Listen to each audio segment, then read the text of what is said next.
জুলাইয়ের গণঅভ্যুত্থান, জুলাইয়ের রক্ত দেওয়া, জুলাইয়ের শাহাদাত, যার যে মঞ্চাই শেষ উপদেষ্টা নিয়োগ দিতে পারে না।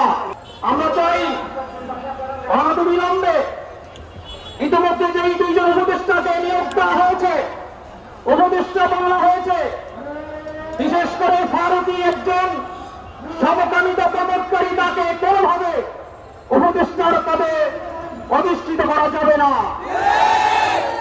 আমরা ইতিমধ্যে ছাত্র জনতা বিক্ষুব্ধভাবে আমরা ক্ষিপ্তভাবে সরকারকে জানিয়ে দিতে চাই, নিজেদের মতো করে রাষ্ট্র পরিচালনার কোনো সুযোগ নাই।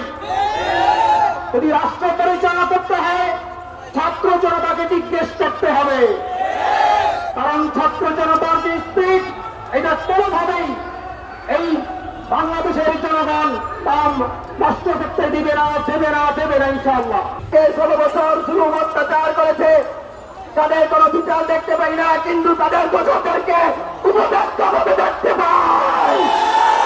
আমরা তাদের উপদেষ্টাদেরকে দেখতে চাই না। সে ফারুকী যদি অনন্ত বিলম্বে উপদেষ্টা পদ থেকে পদত্যাগ না করে, তাকে জুতা পিটা করে উপদেষ্টা পদ থেকে পদত্যাগ করতে আমরা বাধ্য হব। শাইখুল ইসলাম আমার ছবিকে তেতুল নজরুল বলেছিল, এ ফারুকী সমকামিতা প্রমোদকারী, এ ফারুকী নাট্যমঞ্চের নেতা।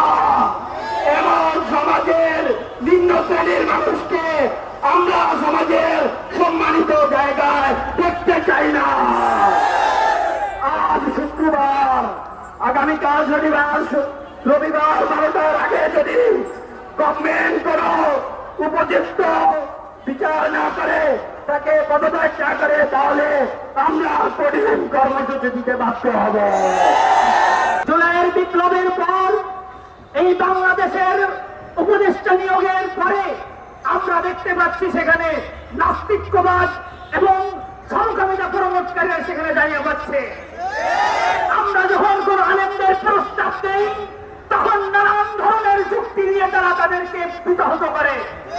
আমরা বলতে চাই, এই স্বাধীনতা অর্জনের জন্য যাদের নির্ভর ভূমিকা ছিল, সেই আলেমদেরকে বয়কট করে তারা যে নাস্তিক্যবাদ প্রতিষ্ঠা করতে চাই, আমরা পরিষ্কার ঘোষণা করছি, এটা কখনো হতে দেওয়া হবে না। আমি বলতে চাই, এই যে ফারুকী একজন নাস্তিক সমকামী প্রমোদকারক, আমরা বলতে চাই একে অনতিবিলম্বে পদত্যাগ করার দাবি জানাচ্ছি। যে সমস্ত সমন্বয়কগণ এখনো আমাদের মাঠে ময়দানে কাজ করে যাচ্ছে, তারা এই সমস্ত ব্যাপারে নীরব ভূমিকা পালন করছে, এটা খুবই দুঃখজনক।